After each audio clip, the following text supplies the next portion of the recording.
책 읽어주는 사임당, 책사임당입니다. 오늘 함께할 도서는 2030 축의 전환, 새로운 부와 힘을 탄생시킬 8가지 거대한 물결, 마우로 기엔지엄 우지나 옮김 리더스북 발행입니다. 마우로 F 기엔은 글로벌 트렌드 및 국제 비즈니스 전략 분야의 세계적인 전문가입니다. 현재 펜실베니아 대학교 와튼스쿨 국제경영학 교수로 재직 중입니다. 2030 축의 전환은 10년 후 세계에 관한 그간의 연구를 정리한 것으로 오늘날 거대한 흐름들이 기업, 노동자, 소비자들에게 어떤 영향을 미치는지 다각도에서 조망하며 2030년의 세계를 예측합니다. 누구도 경험해보지 못한 대변형의 길목에서 국가와 기업 개인은 어떤 선택을 내려야 하는가? 우리가 지금 겪고 있는 변화 중에 지속될 것은 무엇이며 사라질 것은 무엇인가? 주요 메가 트렌드의 변화가 초래할 기회와 위기는 어떤 형태로 나타날 것인가? 이 책은 이미 시작된 격변 앞에서 근본적 분기점들을 짚어주고 힘의 방향을 알려주는 나침판이 될 것입니다. 바로 본문으로 들어가 보겠습니다. 구독, 좋아요, 알림 설정은 사랑입니다. 잊지 마세요. 오래전의 세계는 부강한 나라와 그렇지 못한 국가로 깔끔하게 나뉘었다. 출생률은 높았고 현직 노동자의 수가 은퇴자의 수보다 많았으며 사람들은 주택과 자가용을 갈망했다. 기업들은 성공의 기준을 유럽과 미국의 수준에 맞췄다. 공적 부채와 사적 부채는 모두 국가가 발행한 통화로 결제되었다. 학교 교사들은 학생들에게 정정당당하게 행동해야 한다고 가르쳤다. 우리는 그런 법칙이 처음 사회생활을 시작하고 가정을 꾸리며 자녀들을 키워 독립시키고 은퇴할 때까지 통용될 거라 생각했다. 그 익숙했던 세상은 새로운 법칙들이 이끄는 새롭고 당혹스러운 현실에서 빠르게 사라지고 있다. 우리가 깨닫지 못하는 사이에 대부분의 국가에서는 노년층 인구가 청년층 인구보다 많아지고 여성들은 남성보다 더 많은 재산을 소유할 것이다. 아시아의 중산층 시장은 미국과 유럽을 합한 것보다 커질 것이다. 또한 우리는 공장 노동자들보다 더 많은 산업용 로봇, 인간들의 두뇌보다 더 많은 컴퓨터, 인간들의 눈보다 더 많은 감지장치, 그리고 국가들의 수보다 다양한 통화에 둘러싸일 것이다. 그것이 바로 2030년의 세계이다. 펜실베니아 대학교 경영대학원인 와튼스쿨의 교수인 나는 지난 몇 년 동안 10년 후의 세상을 연구해왔다. 기업의 미래뿐 아니라 앞으로 닥쳐올 눈사태 같은 변화에 영향을 받을 노동자와 소비자에도 관심이 깊다. 수많은 강연에서 정치가 기업의 경영자와 중간관리자, 고등학생과 대학생에 이르는 사람들에게 이 책에 쓴 내용들을 이야기했다. 또한 나는 소셜 네트워크 서비스와 온라인 강의로 많은 사람들과 접촉했다. 사람들은 내가 그리는 미래에 언제나 경탄과 우려가 뒤섞인 반응을 보인다. 이 책은 앞으로 닥쳐올 혼란을 헤쳐나가는 지침서가 되어줄 것이다. 앞으로 어떤 미래가 펼쳐질지는 아무도 확실하게 알지 못한다. 아는 사람이 있다면 부디 연락해 주기 바란다. 함께 큰 돈을 벌 수 있을 테니 말이다. 앞날을 완벽하게 예측할 수는 없더라도 향후 10년 동안 일어날 수 있는 일 몇 가지는 추정할 수 있다. 예를 들어보자. 이 책의 예측에 영향을 받을 만한 사람들의 소비 성향은 그들의 교육 수준이나 소셜미디어 활동을 분석하면 대강은 설명할 수 있다. 또한 얼마나 많은 사람이 80에서 90살까지 살 수 있을지 상식적인 선에서 계산할 수도 있다. 그리고 노년층 중 몇 퍼센트 정도가 인간이든 로봇이든 간병인을 필요로 할지 꽤 정확하게 예측할 수도 있다. 간병하는 로봇들이 다양한 억양으로 여러 언어를 구사하며 고집을 피우지도 않고 쉬는 날도 없으며 금전적인 문제를 포함한 어떤 문제로든 노인을 괴롭히지 않는다고 상상해보자. 이 책의 핵심은 바로 시간은 우리를 기다려주지 않는다는 사실이다. 2030년은 예측할 수 없을 정도로 먼 미래가 아니다. 우리는 코앞에 있는 미래의 기회와 도전 모두에 대해 준비해둘 필요가 있다. 오늘날 우리가 아는 세상은 2030년이 되면 사라지고 사람들은 지난날을 돌아보며 세상이 그렇게 급박하게 돌아갈 때 나는 뭘 하고 있었지? 라고 자문할 것이다. 우리 대부분에게 이런 변화들은 혼란스러울 뿐 아니라 두렵기까지 하다. 이렇게 해서 우리는 몰락할까? 아니면 새로운 부흥을 경험할까? 이 책은 독자들이 빠르게 변화하는 수많은 현상의 의미와 영향을 이해하도록 돕고 현재의 불안을 해결하고 미래를 낙관할 수 있는 이야기를 전달한다. 또한 새롭고도 낯선 상황 속에서 무엇을 해야 하고 하지 말아야 할지를 제시함으로써 앞으로 펼쳐질 새로운 변화를 헤쳐나가도록 도울 것이다. 핵심은 바로 이것이다. 끝은 새로운 종류의 시작을 의미하며 그 새로운 시작에는 수많은 기회가 함께한다. 도시가 커지면 집에만 틀어박혀 있는 현상이 급증한다. 2017년에 전 세계적으로 비만으로 고생하는 사람은 6억 5천만 명이었는데 기아로 신음하는 사람은 그보다 많은 8억 2,100만 명이었다. 2030년이 되면 비만 인구는 11억 명으로 굶주리는 사람들의 숫자를 훨씬 넘어설 것이다. 아시아와 아프리카 지역에서는 앞으로 적게 잡아도 2억 명 정도가 중산층으로 올라설 것이다. 비만이 확산하는 주요 원인 중 하나는 도시의 인구 폭발이며 여기에 움직임이 적은 도시 생활 방식도 영향을 미친다. 식생활 변화와 가공식품 소비 역시 무시할 수 없다. 비만 인구가 늘면 다른 많은 건강 문제 중에서도 심장병과 당뇨병, 관절염을 앓는 사람들이 많아진다. 또한 운동시설과 식생활 개선용 상품이며 더 큰 옷과 추가 공간에 대한 수요도 커진다.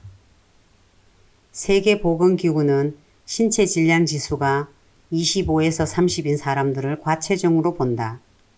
신체 질량 지수가 30을 넘으면 비만이다. 세계 비만 인구는 1980년 이후 2배 이상 많아졌다. 2016년에는 19억 명 이상의 성인이 과체중이었고 그 중에서 6억 5천만 명이 비만이었다. 다 합하면 전 세계 인구의 4분의 1 이상이다. 설상가상으로 미취학 아동 4,100만 명이 과체중이거나 비만이다. 2016년에는 모든 연령대를 합쳐 최소 280만 명이 과체중과 그 관련된 건강 문제로 사망했다. 그리고 훨씬 더 많은 사람이 정상적이고 생산적으로 살지 못했다. 그들은 직업을 잃었고 사회적으로 배척당하거나 다른 질병으로 고통받았다. 역사적으로 영양 부족이 비만보다 훨씬 큰 위협이었던 중국과 인도, 그리고 다른 아시아와 아프리카 개발도상국들의 경제 성장은 더 많은 단백질과 가공식품의 소비, 앉아있는 시간의 증가, 그 밖에 건강하지 않은 도시 생활 습관들이 더 늘어난다는 의미이다. 인간과 로봇은 친해질 수 있을까? 기술이 일으키는 혁신과 혼란이 반복되면 창조적 파괴 때문에 엄청난 폭풍이 휘몰아친다. 삶은 제자리를 벗어나고 경력은 단절되며 공동체는 분열되고 흩어진다. 그 잠재적 결과들을 생각해보면 인공지능은 수많은 분석과 예측의 여지가 있다. 우리가 지금 어디쯤 와 있으며 어디로 향하고 있는지에 관해서는 여러 관심사와 신념이 충돌하고 있다. 1992년 이코노미스트는 인공지능의 반대 개념이라고 할 수 있는 인공바보라는 제목의 사설을 통해 이렇게 주장했다. 인간의 수가 충분하기 때문에 구태여 인간과 구분되지 않는 지능이 있는 기계장치를 만들어낼 실질적인 이유가 없다. 또한 인간이 부족해져도 다시 그 수를 늘릴 수 있는 적당한 방법이 얼마든지 있다라고도 했다. 그때만 해도 사람들은 결혼을 하면 다 아이를 원할 거라 생각했지만 지금 돌이켜보면 그야말로 1990년대의 희망사항에 불과했다는 사실을 알 수 있다. 이와 비슷하게 일론 머스크 역시 최근에 SNS에서 이런 말을 했다. 테슬라의 생산 공정을 과도하게 자동화한 일이 실수였는지도 모르겠다. 인간은 과소평가된 것 아닐까? 피카소도 이런 말을 한 적이 있다. 컴퓨터는 무용지물이다. 그저 우리에게 해답만 줄 수 있을 뿐이니까. 인공지능은 새로운 기회로 향하는 문을 열어젖혔고 우리가 아는 기존의 세상이 종말을 고하는 가장 큰 원인이 되었다. 인공지능에는 전통적으로 인간의 두뇌가 하는 일이었던 음성인식, 시각인식, 그리고 의사결정 등을 수행하기 위한 다양한 장치들이 포함되어 있다. 자율주행 승용차와 트럭, 더 효율적이고 반응이 빠른 사회 기반 시설, 그리고 알아서 스스로 문제를 해결하는 의료 장비나 가전제품 등이 속속 등장하고 있다. 그동안 인공지능은 놀라울 정도로 성능이 발전했다. 일부 미래학자들은 특이점, 즉 인공지능이 더 복잡하고 정교하게 진화해온 말 그대로 인간을 무용지물로 만드는 순간이 곧 우리가 아는 세상의 종말이 될 거라고 예측한다. 그때가 되면 기계장치가 다른 기계장치를 만들고 통제할 것이다. 1965년 컴퓨터 과학자 어빙굿은 이렇게 주장했다. 그런 장치야말로 인간에게 필요한 마지막 발명품이다. 그의 동료 앨런 투링은 제2차 세계대전 당시 나치 독일의 암호 생성 장치 이니그마를 해독하고 오늘날 사용하는 컴퓨터 장치의 깃털을 닦은 천재과학자인데 1951년에 인공지능이 인간의 나약한 힘을 능가해 결국 인간을 지배할 것이라고 단언했다. 이론 물리학자 스티븐 호킹은 인공지능이 인류의 종말을 앞당길 수도 있다는 의견을 피력했다. 인간과 세상의 종말은 차치하더라도 인공지능이 획기적 변화를 가져올 거라는 의심의 여지는 없다. 지금 이 순간에도 수많은 인간과학자가 스스로 배우고 응용하는 인공지능을 갖춘 기계장치를 끊임없이 개선하고 발전시키고 있다. 암호화폐의 시작. 2030년이 다가오면서 첨단 기술이 화폐에 관한 새로운 생각을 촉발하고 있다. 정부가 아닌 다음에야 화폐를 찍어 발행하는 일은 번거롭고 비용이 많이 들 뿐 아니라 불법이다. 그런데 디지털 암호화폐는 정부가 불법으로 규정하지 않는다면 비용과 수고는 생각할 필요도 없으며 대단히 빠르게 확산할 수 있다. 현재 사용되는 모든 암호화폐의 가치는 정확히 계산하기는 어렵지만 대략 수천억 달러의 규모이며 암호화폐를 통해 실제로 유통되는 화폐의 가지수는 사상 처음으로 국가의 수를 넘어섰다. 사라지는 화폐도 있지만 어쨌든 암호화폐의 종류는 계속 늘고 있기 때문에 격차는 계속 벌어질 것이다. 암호화폐가 정말로 혁명적인 이유는 발행과 유통에 중앙정부의 권위가 필요하지 않기 때문이다. 필요한 건 컴퓨터 네트워크뿐이다. 암호화폐는 혁명인 동시에 어쩌면 파멸의 근원이 될지도 모른다. 이론적으로만 보면 암호화폐는 컴퓨터가 연방준비은행을 대신하는 밀턴 프리드먼의 꿈에 대한 해답일 수 있다. 다시 말해 연방준비은행의 이사들이 금리와 화폐 공급량을 결정하는 대신 컴퓨터 연산을 통해 암호화폐를 통제한다는 것이다. 그렇다면 이 놀라운 암호화폐의 신세계는 무엇을 의미할까? 암호화폐가 관련된 투기 혹은 투자의 일부에게는 엄청난 부를 그리고 대부분의 사람들에게는 크나큰 실망을 안겨줄 것이다. 암호화폐의 가치는 무척 광범위하고 또한 빈번하게 오르내리기 때문이다. 만약 정부가 더 이상 화폐와 자산, 부채의 가치를 제대로 통제하지 못하게 된다면 정부와 국민의 관계가 어떻게 바뀔지 생각해보자. 분명 우리가 알고 있는 기존의 금융업과 은행업의 관행들도 같이 바뀔 것이다. 암호화폐는 전자화폐의 일종으로 암호를 사용해 보내주는 사람에 의해 거래가 인정되며 지불과 잔액은 관련된 모든 사람이 접속할 수 있는 전자기록 보관소에 기록된다. 이런 기록 보관 장치에는 블록체인이라는 재밌는 이름이 붙어 있지만 사실 블록체인의 개념은 무척 단순하다. 아마존 창립자 겸 최고 경영자 제프 베조스의 말입니다. 새로운 흐름과 싸우고 있는가? 그렇다면 미래와 싸우는 것과 다름없다. 새로운 흐름을 받아들여라. 그 흐름이 순풍이 되어 당신을 앞으로 이끌어 줄 테니까. 위기는 어떻게 기회가 되는가? 2019년에 과학자들이 사상 최초로 블랙홀 사진을 공개하자 전 세계가 충격에 빠졌다. 아인슈타인이 일반 상대성 원리를 제시한 지 100년도 더 지난 시점이다. 그 사진 한 장은 과학자들이 국제적으로 공조하여 8개의 전파 망원경으로 나흘간 찍은 수많은 사진을 합성한 결과였다. 연구를 이끈 천체 물리학자 셰퍼드 돌먼은 이렇게 말했다. 우리는 그동안 볼 수 없었다고 생각했던 모습을 보았다. 볼 수 없는 것들을 보는 것은 2030년을 향한 나의 목표이기도 하다. 나는 독자들이 인구 통계학적 변화와 지구온난화, 기술적 혼란과 지정학적 분열로 새롭게 만들어진 세상이라는 또 다른 블랙홀을 눈으로 확인하게 해주고 싶었다.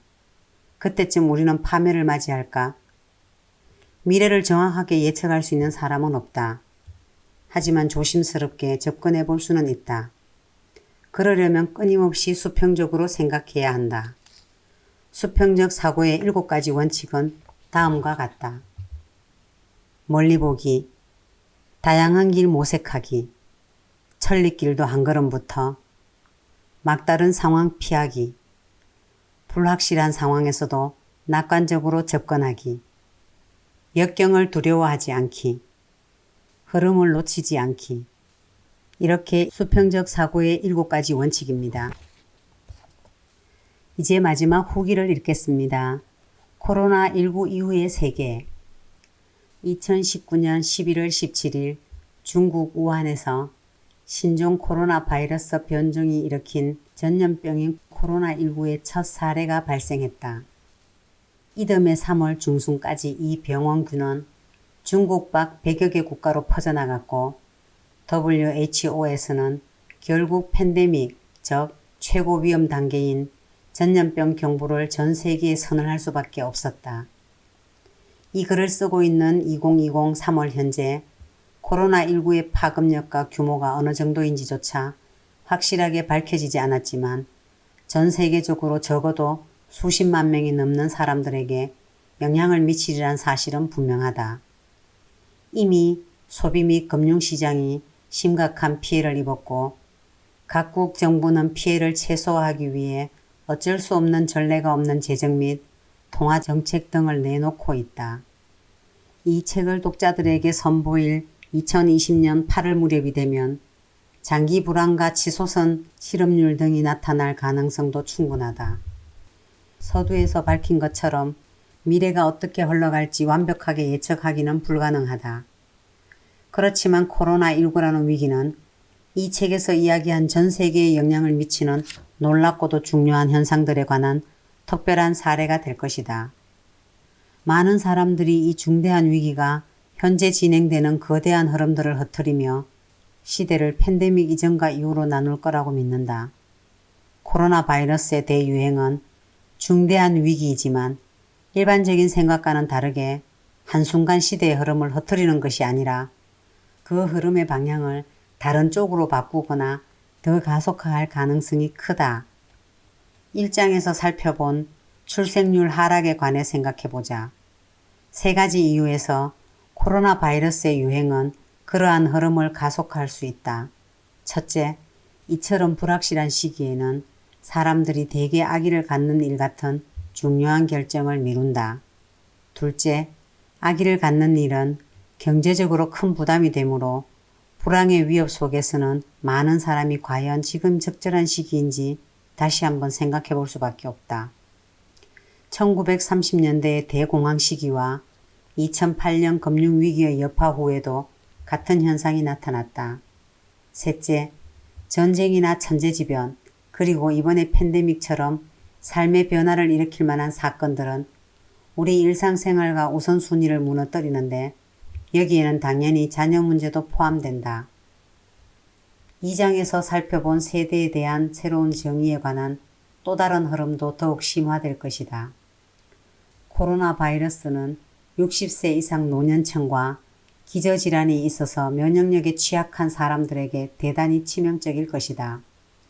이 바이러스는 연령대에 따라 다른 영향을 미칠 듯한데 요즘처럼 여러 세대가 뒤섞인 시대에는 더 복잡한 문제를 이야기할 것이다. 불평등은 더 커질 것이다. 특히 일하고 있지만 빈곤 상태를 벗어나지 못하는 극빈층은 제대로 된 치료를 받을 수 없을 뿐더러 영양 부족이나 불결한 환경 때문에 이미 면역력이 크게 떨어져 있을 것이다. 코로나 바이러스가 부자와 가난한 사람을 가리지는 않겠지만 사회 경제적으로 가장 아래층에 있는 계층은 전염병에 훨씬 크게 노출되기 마련이다. 이번 위기가 야기할 심각한 경제적 결과들에 주목하지 않을 수 없다. 2008년 금융위기에서 완전히 벗어나지 못한 여러 유럽 국가의 입장에서 보면 최악의 순간에 나타난 코로나19 팬데믹은 특히 이탈리아와 스페인에 엄청난 피해를 입혔다. 그에 따라 공공부문에 대한 자금 지원이 크게 줄어들면 정부의 행정활동이 제약을 받는다. 3장에서 살펴본 것처럼 유럽의 중산층은 신흥경제국 중산층들에 뒤처진 상태인데 이러한 흐름은 코로나 바이러스가 퍼지는 동안 더욱 빨라진다. 이란처럼 정치적 경제적으로 불안정하고 취약한 국가들에게는 이 위기 상황이 정부의 지도력에 대한 혹독한 시험 무대가 될 것이다. 안 그래도 불안해하는 국민들이 사방에서 정부를 압박할 것이다. 하나의 사회로서 우리는 지진이나 태풍처럼 익숙한 자연재해 정도는 대체할 준비가 되어 있으며 개인이나 기업들도 따라야 할 지침 등이 있기 마련이다. 예컨대 상업용 건물이나 주택 같은 사회 기반 시설들은 자연재해를 이겨내도록 만들어져 있다. 그런데 우리는 코로나 바이러스처럼 감당하기 힘든 치명적인 전염병에도 대비해 왔을까? WHO는 2011년부터 2017년에 세계 각 지역에서 1307건 정도의 대유행병이 발생했다고 보고했다. 인간에는 40에서 70년을 주기로 전 세계적으로 심각한 전염병을 경험해왔다. 1855년에는 제3차 패스트가 퍼졌고 1918년에는 이른바 스페인 독감이 발생했다.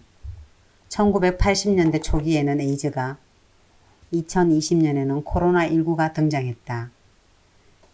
정책적 결정과는 별도로 사회적 거리두기와 정해진 지역 안에 머무르기처럼 개인의 책임의식이 필요한 해결책도 지역사회 감염을 막을 수 있는데 도심지 같은 인구 밀집 지역이라면 이런 해결책이 더 중요하다.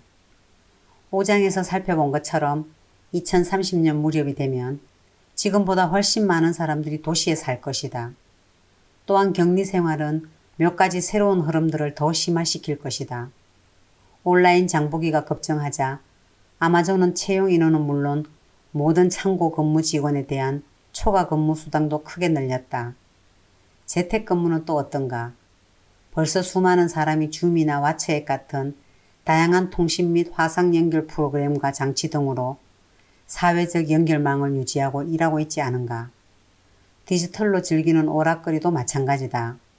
예컨대 영화와 책, 음악 산업 관련 종사자들은 이제 어쩔 수 없이 진짜 매장이 아닌 인터넷으로 고객을 찾고 또 만날 수밖에 없다. 거스를 수 없는 대세가 되어버린 공유 경제는 위기 상황 속에서 덩치를 더욱 키워나갈 것이다. 그 와중에 운송업체처럼 고통을 겪는 쪽도 디지털 기술에 기반한 업체들처럼 새로운 호황을 맞이하는 쪽도 나올 것이다. 이러한 현상들은 결국 머지않은 장래에 우리가 살고 일하며 상호작용을 하는 과정 전반에 영향을 미칠 것이다. 또한 나는 6장에서 새로운 기술혁명을 캄브리아기 대폭발에 비유하며 이야기했다. 예컨대 3D 프린터는 이미 인공호흡기나 산소호흡기 등의 의료용 필수품을 생산하는 데 사용되고 있다. 이 기술은 조만간 사회의 최첨단에 나설 것이다. 이 모든 새로운 흐름이 코로나 바이러스가 위협하는 상황에서 강화되고 적응하는 모습이 우리 눈앞에 매일 펼쳐지고 있다. 출생률 저하와 각 세대 사이의 새로운 역학관계, 그리고 새로운 기술 같은 흐름과 경향들이 팬데믹 때문에 오히려 강화되고 가속화하고 있다. 우리는 정말 중요한 문제의 핵심을 돌아봐야 한다. 코로나19처럼 예상치 못한 위기들을 통해 닥쳐오는 변화들에 잘 적응할 수 있을까? 아니면 반대로 무너져 내릴까? 내가 이 책에서 주장했듯이 그런 변화나 흐름들이 남은 10년 동안 거스를 수 없는 대세가 되어 우리의 삶을 뒤바꿀 것이기 때문이다. 책 내용은 여기까지입니다. 세상은 계속 바뀝니다. 변화에 대응하는 유일한 방법은 자신도 함께 변화하는 것입니다. 당연한 일이지만 그저 손실을 최소화하려 애쓰거나 한 번에 하나씩 소극적으로만 해결하려고 하면 크든 작든 새로운 변화에 제대로 대응할 수 없습니다. 2030년 다음 산업혁명이 아프리카에서 일어난다. 중국과 인도가 가장 큰 소비시장이 된다. 남성보다 여성이 더 강해지고 부유해진다. 노동자의 절반 이상이 임시직 경제로 내몰린다. 우리가 살아갈 내일, 우리가 살아내야 할 내일. 이 책이 도움이 되리라 믿습니다. 감사합니다.